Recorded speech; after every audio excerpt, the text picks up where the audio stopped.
Royal বেঙ্গলের ডেরায় নেমে প্রায় 2 কিলোমিটার তাড়া করে একটি ট্রলার সহ 6 জন বাংলাদেশি জলদস্যুকে গ্রেপ্তার করল সুন্দরবন টাইগার রিজার্ভ।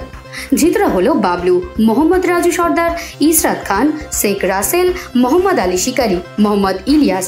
ধৃতদের বাড়ি বাংলাদেশের বাগেরহাট জেলার রামপাল থানার অধীনস্থ কামরাঙ্গা, ঘোঘনিয়া, বাস্তলি, মুজিবনগর, শ্রীফলটোলা গ্রামে।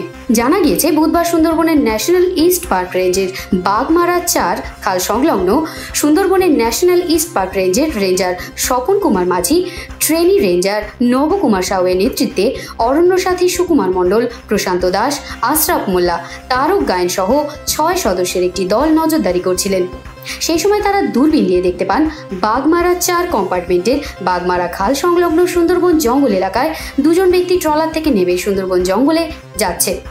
এটা দেখার পর আরেক মুহূর্ত দেরি না করে সুন্দরবন টাইগার রিজার্ভের ওই দল তারা জলযানে চেপে তড়িঘড়ি সেখানে হাজির হন।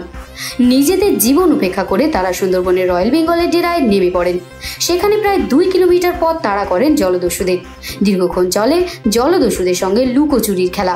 অবশেষে সুন্দরবন টাইগার রিজার্ভের সদস্যদের হাতে ধরা পড়ে যায় বাংলাদেশি জলদস্যুরা। তাদের কাছে বৈধ কোনো কাগজপত্র না থাকায় বেআইনিভাবে ভারতীয় জলসীমা লঙ্ঘন করে প্রবেশ করায় তাদেরকে গ্রেপ্তার করে সুন্দরবন টাইগার রিজার্ভ। জলদস্যুদের ব্যবহৃত একটি ট্রলারও বাজেয়াপ্ত করা হয়েছে।